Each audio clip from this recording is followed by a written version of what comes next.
Hai, hello, salam sejahtera Malaysia. Selamat datang ke channel Fels Lifestyle. Terima kasih kerana terus setia dan bersama di dalam channel ini. Selepas rakyat Malaysia dikejutkan, terima kejutan berkaitan dengan RCI yang menyebut nama Tun Dr. Mahathir Mohamad.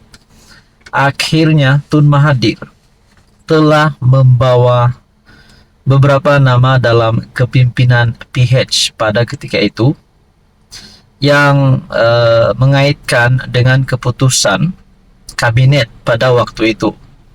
Antara pemimpin ataupun menteri-menteri yang disebut terlibat di dalam RCI ini ataupun terlibat di dalam keputusan yang dilakukan Tun Mahathir pada waktu Tun Mahathir menjadi PM pada ketika itu. Akhirnya, saudara-saudara,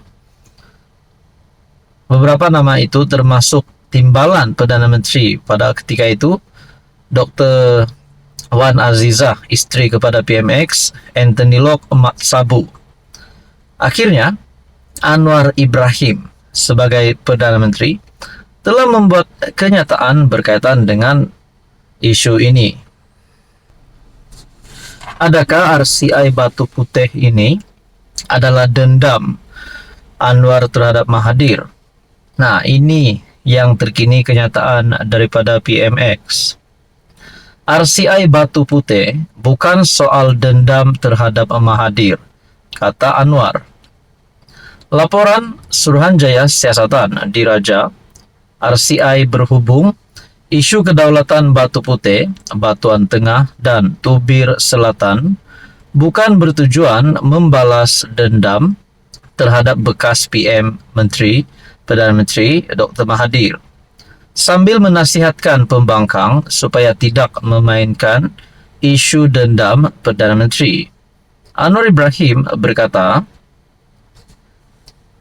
PMX berkata, pasukan petugas khas berkenaan ditubuhkan pada 2021, iaitu ketika mereka adalah kerajaan sebelum ini. Tidak timbul pun untuk balas dendam. Pasukan petugas khas itu dibuat sebelum saya pun. Itu masa Ismail Sabri sebagai PM. Menterinya ketika itu adalah Hamzah Zainuddin, Taqiyuddin Hassan.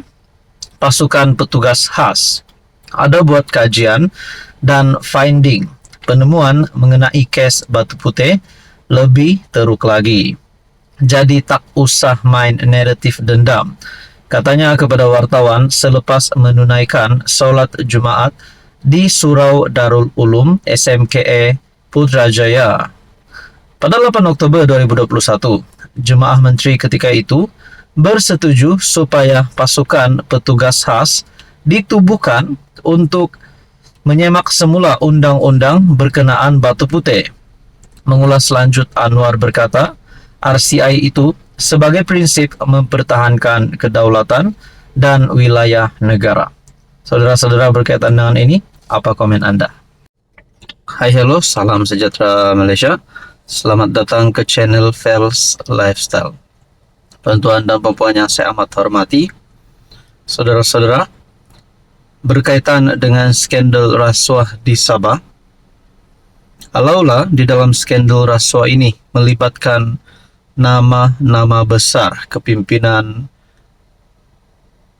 politik kerajaan negeri Sabah yang melibatkan ahli-ahli terbesar, adun, parlimen, YB di dalam kepimpinan tertinggi kerajaan negeri Sabah GRS, adakah akan ada kesan yang buruk terhadap kepimpinan yang diketuai oleh Ketua Menteri Sabah hari ini, Haji Jinor?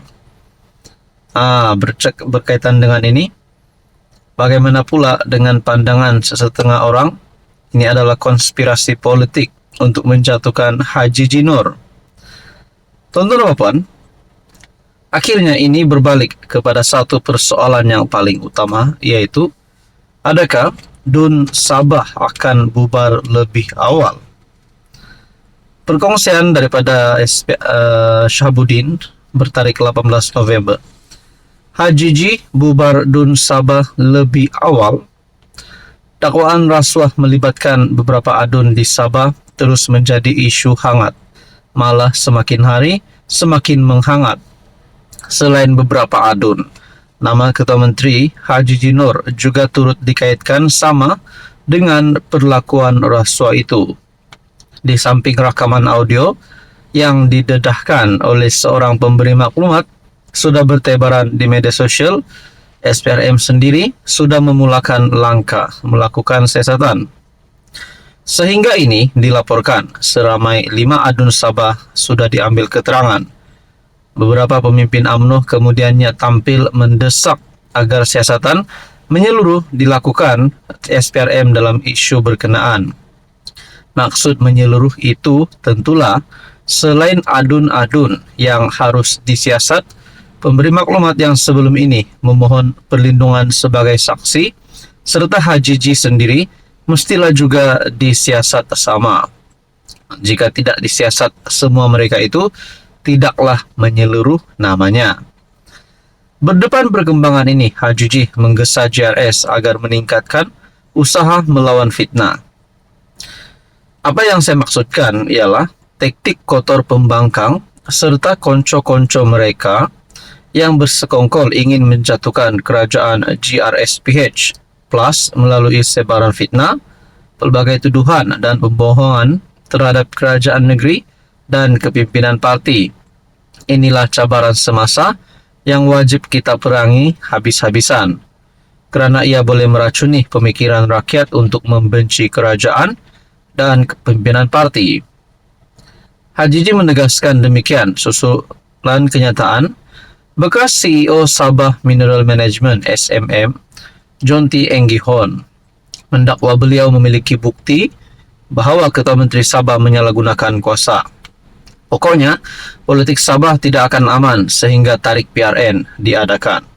Apalagi HJJ sendiri sedar isu rasuah ini ditafsirkannya hanya bertujuan untuk menggugat kerajaan negeri pimpinannya menjelang PRN akan datang. Dengan itu, HJJ pastinya sekarang ini paling tertekan dengan isu rasuah yang timbul secara tiba-tiba ini.